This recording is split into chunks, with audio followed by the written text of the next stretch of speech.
नमस्कार बंधुरा आमी स्वप्ना उपाध्याय आमार चैनल रान्ना रेसिपि एंड आवर लाइफस्टाइलेर पक्ष थेके सबाइके स्वागत। आज आमी आपनादेर संगे शेयर करब एक दुर्दान्त स्वादेर पिठे रेसिपि मुग मशाला पुली। एटा आमी किभाबे नरम खास्ता करे बानाबो सेटाई आज आमी आपनादेर संगे शेयर करब। आर एई पुली पिठेटा भाजार समय कोनोभाबे भेंगेओ जाबे ना। देखते पाच्छेन बंधुरा पुली पिठेटा कतटा सफ्ट होयेछे आर खास्ता होयेछे जे एक हातेई एटाके भांगा जाच्छे, दु हातेर साहाज्यও निते होच्छे ना। आर भितर थेके भालोभाबे भाजाओ होयेछे आर कालारफुल होयेछे जेमन खेतेও होयेछे खुबই सुस्वादु। এই পিঠেটা আমি কিভাবে খুব সহজেই নরম খাস্তা করে বানাবো সেটাই আজ আমি আপনাদের সঙ্গে শেয়ার করব। মুগ মশলা ভাজা পুলি ঠান্ডা হওয়ার পরেও কিন্তু কোনোভাবেই শক্ত হয়ে যাবে না। যতক্ষণ রাখা যাবে ততক্ষণই খাস্তা আর নরম থাকবে। আর এই পিঠেটা খাওয়ার সময় মুখে দিলেই মিলিয়ে যাবে। আসুন তাহলে দেখে নিই এই রেসিপিটা আমি কিভাবে করব। একটা কড়াই বসিয়ে দিয়েছি আর কড়াইটাকে এখন লো ফ্লেমে রেখে দিয়ে দিলাম 250 গ্রাম মোটা দানার মুগ ডাল। আর মুগ ডালটা আমি 2 ঘন্টা আগে ভালো করে ধুয়ে একদম শুকনো করে নিয়েছি। এবার ডালটাকে দিয়ে দিয়েছি, ভালোভাবে নাড়াচাড়া করে 3 থেকে 4 মিনিট প্রথমে ডালটাকে ভেজে নিতে হবে। আর সব সময় খেয়াল রাখতে হবে যাতে ডালটা পুড়ে না যায়। মুগ ডালটা 3 থেকে 4 মিনিট প্রথমে লো ফ্লেমে রেখে ভেজে নিয়েছি। এবার আমি এর মধ্যে দিয়ে দিচ্ছি 3-4টে চেরা কাঁচা পাকা লঙ্কা। আর এর মধ্যে দিয়ে দিলাম 1 চামচ গ্রেট করা আদা। আর দিয়ে দিচ্ছি সামান্য পরিমাণে হলুদ। সব উপকরণ দিয়ে ডালটাকে ভালো করে মশলার সঙ্গে মিশিয়ে আবারও এটাকে আমি 2 থেকে 3 মিনিট লো ফ্লেমে রেখে ভালো করে ভেজে নেব। ভালো করে ভাজা হয়ে গেছে ডাল আর মশলা। এবার এটাকে আমি একটা পাত্রে ঢেলে প্রথমে ঠান্ডা হওয়ার জন্য রেখে দেব। ডালটাকে একটা পাত্রে ঢেলে ঠান্ডা করে নিয়েছি। আর দেখতে পাচ্ছেন ডালের কালারটা কত সুন্দর হয়েছে, ভালোভাবে ভাজাও হয়েছে। একটা মিক্সিং জার নিয়ে নিয়েছি, জারের মধ্যে দিয়ে দিচ্ছি ডাল ভাজাটা। ডাল ভাজাটা দিয়ে এবার এটাকে ভালো করে একদম মিহি করে গুঁড়ো করে নিতে হবে। যতটা সম্ভব গুঁড়ো করার চেষ্টা করতে হবে।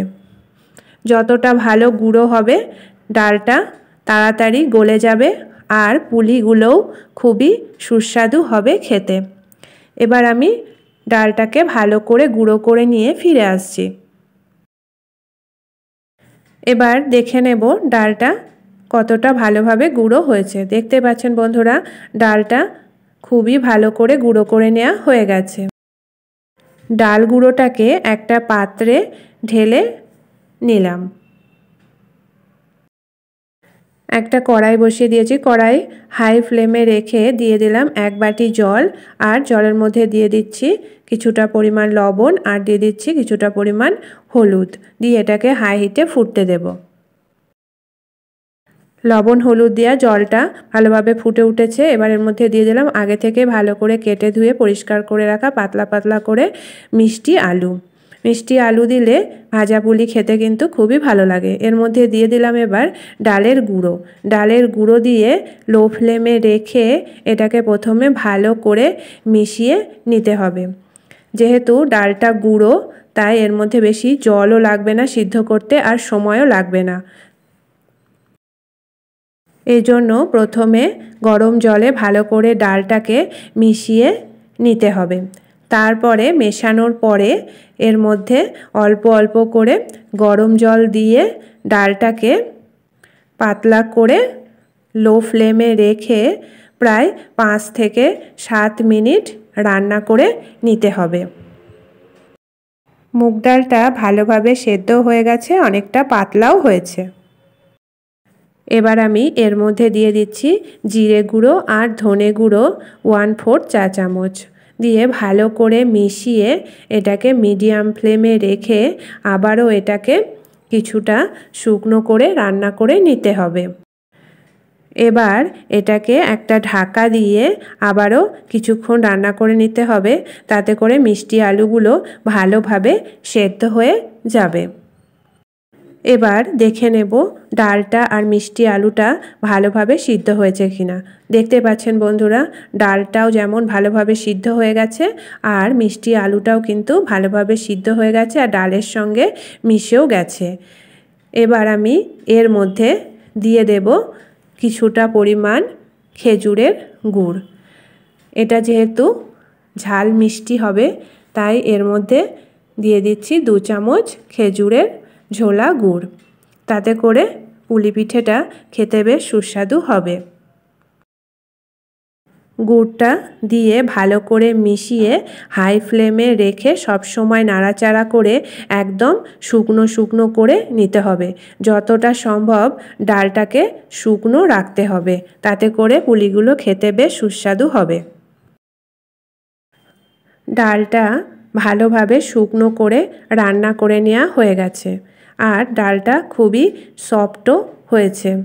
এবার এর মধ্যে দিয়ে দিচ্ছি প্রথমে 2 চামচ আতপ চালের গুঁড়ো। তাতে করে মুগ ডালের পুলি বানানোর জন্য যে ডোটা তৈরি হবে সেটা খুবই শক্ত করে করতে হবে। ডালটা যেহেতু একটু নরম ভাব আছে তার জন্য যতটা পরিমাণ চাল গুঁড়ো দরকার অল্প অল্প করে মিশিয়ে একটা শক্ত ডো তৈরি করে নিতে হবে। প্রথমে আমি এজন্য 2 চামচ চাল গুঁড়ো দিয়ে ভালো করে ডালের সঙ্গে মিশিয়ে নিচ্ছি।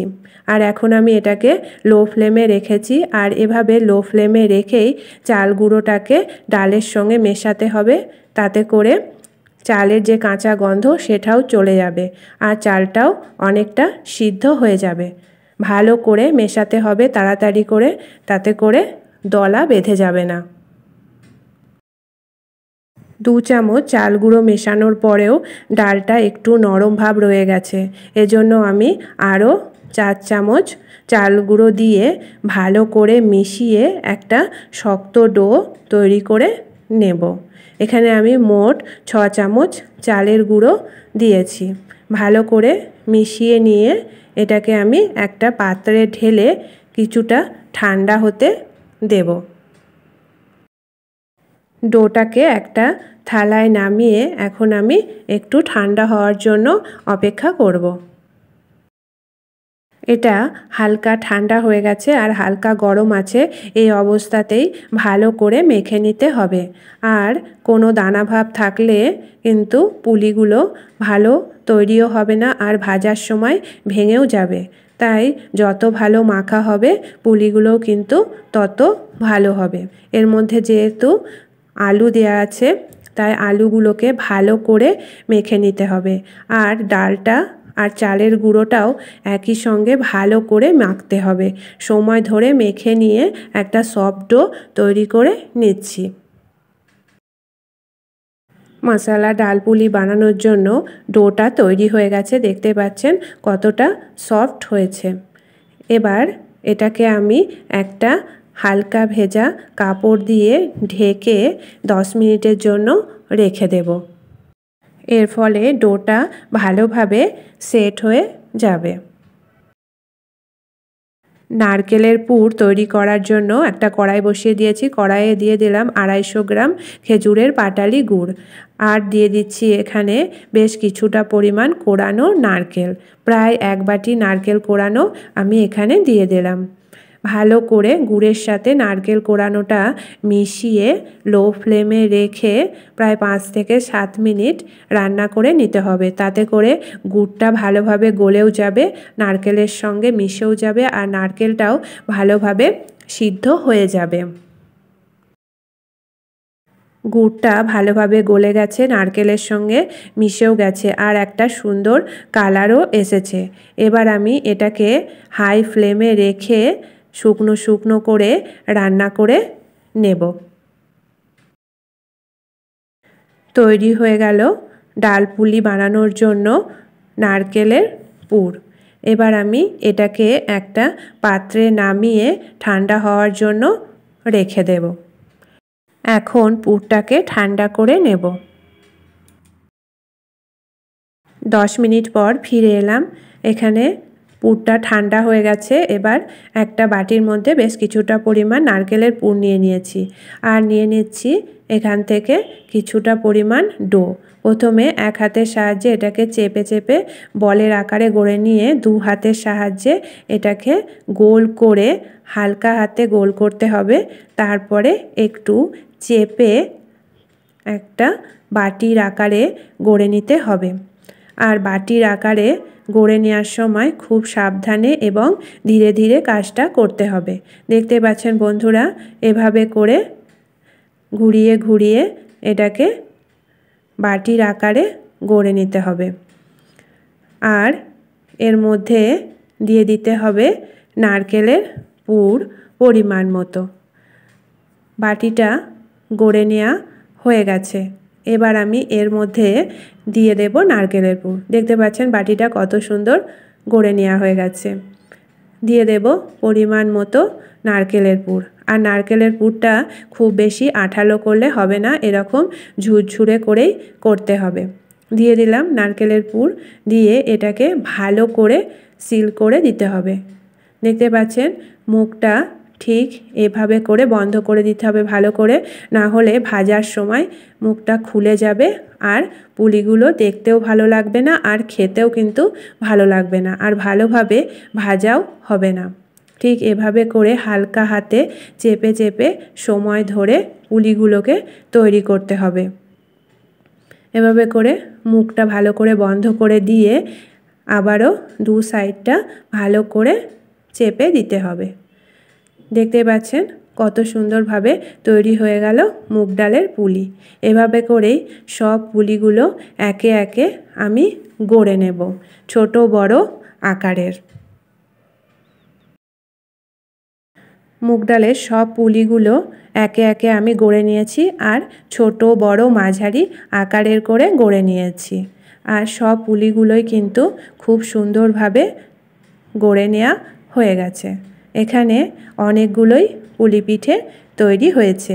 এবার আমি এগুলোকে ভেজে নেব। মুগ পুলিগুলো ভাজার জন্য এখানে একটা কড়াই বসিয়ে দিয়েছি, আর কড়াইকে এখন হাই হিটে রেখে এর মধ্যে আমি প্রায় 300 গ্রাম রিফাইন্ড অয়েল দিয়ে দিলাম, আর এটাকে এখন হাই হিটে গরম করে নিতে হবে। ডাল পুলি ভাজার জন্য তেল হাই হিটে গরম হয়ে গেছে। এবার আমি একে একে পুলিগুলোকে দিয়ে দেব। এখানে বেশ কয়েকটা ডাল পুলি আমি তেলের মধ্যে দিয়ে দিলাম। দিয়ে এটাকে হাই হিটে রেখে এপিট ওপিট ভালো করে গোল্ডেন ব্রাউন করে ভেজে নিতে হবে। প্রথমে আমি এটাকে ভালো করে ঘুরিয়ে দিলাম যাতে করে পুলির গায়ে ভালোভাবে তেলগুলো লাগে আর ভালোভাবে ভাজাও হয়। এবার 2 থেকে 3 মিনিট পরে একটা ঝাঁঝরির সাহায্যে পুলিগুলোকে এপিট ওপিট করে দিলাম, তাতে করে পুলি পিঠেগুলো সব দিকে ভালো করে ভাজা হবে। আর সব সময় এটাকে খেয়াল রেখে ভাজতে হবে, আর সব সময় এপিট ওপিট করে দিতে হবে, না হলে এক পিঠ ভালো করে ভালো ভাজা হবে আর অপর পিঠ ভালো ভাজা হবে না। আর কখনো কখনো দেখা যায় এপিট ওপিট ভালো করে নাড়াচাড়া না করলে একদিকটা পুড়েও যেতে পারে। এজন্য সময় ধরে আর খেয়াল রেখে সবসময় নাড়াচাড়া করে পুলিগুলোকে লাল লাল করে ভেজে নিতে হবে। এখন আমি পুলিগুলোকে ভাজার জন্য মিডিয়াম ফ্লেমে রেখেছি তেলটাকে, তাতে করে পুলি পিঠেগুলো ভালো ভাজা হবে আর ভিতর থেকে কাঁচাও থাকবে না। দেখতে পাচ্ছেন বন্ধুরা পুলিগুলো কত সহজেই তেলের মধ্যে এপিট ওপিট করা যাচ্ছে, কড়াইয়ের গায়ে লেগে যায়নি। এর থেকেই বোঝা যাবে যে ডোটা ভালোভাবে তৈরি হয়েছে। ডো যত ভালোভাবে তৈরি করা হবে পুলি পিঠেগুলোও কিন্তু তত ভালোভাবেই ভাজা হবে। গোল্ডেন ব্রাউন করে পুলি পিঠেগুলো ভাজা হয়ে গেছে। এবার আমি এগুলোকে তুলে নেব। আর বাকি পুলিগুলোও ঠিক একই রকমভাবে ভেজে নেব। প্রথমে হাই হিটে রেখে পুলিগুলোকে ভাজতে হবে, তারপরে যখন একটু গোল্ডেন ব্রাউন কালার হবে তখন এটাকে মিডিয়াম ফ্লেমে রেখে ভাজতে হবে, না হলে পুড়ে যাবে। এবার এগুলোকে নামিয়ে নেব। সব পুলিগুলো ভেজে নেওয়া হয়ে গেছে আর একটা জায়গায় সুন্দর করে সাজিয়েও নিয়েছি। তাহলে বন্ধুরা দেখলেন তো কত সহজেই তৈরি হয়ে গেল দুর্দান্ত স্বাদের রেসিপি মুগ মশলা পুলি। আর পুলিগুলো দেখতে পাচ্ছেন কতটা নরম হয়েছে আর খাস্তাও হয়েছে। আর এটা দেখতে পাচ্ছেন এক হাতের সাহায্যেই কিন্তু ভেঙে ফেলা যাচ্ছে, দু হাতের সাহায্যও নিতে হচ্ছে না। আর এই ভাজা পুলিটা দেখতে যেমন কালারফুল হয়েছে, খেতেও কিন্তু খুবই সুস্বাদু হয়েছে। একবার খেলে বারবার খেতে ইচ্ছা করবে। আর এটা মুখে দিলেই মিলিয়ে যাবে। বাচ্চা থেকে বয়স্ক সকলেই কিন্তু এটা খেতে পারবে।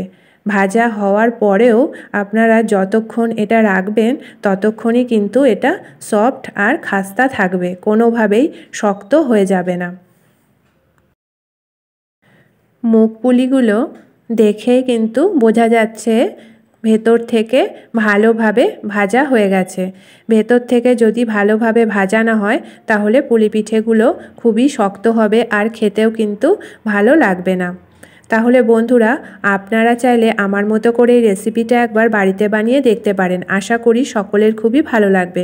ভালো লাগলে লাইক শেয়ার কমেন্ট করবেন। আর আমার চ্যানেলকে এখনও যারা সাবস্ক্রাইব করেনি প্লিজ সাবস্ক্রাইব করে নেবেন। তাহলে বন্ধুরা আজকের মতো এটুকুই। আবার দেখা হবে আগামী নতুন পর্বে। ভালো থাকবেন, সুস্থ থাকবেন। ধন্যবাদ।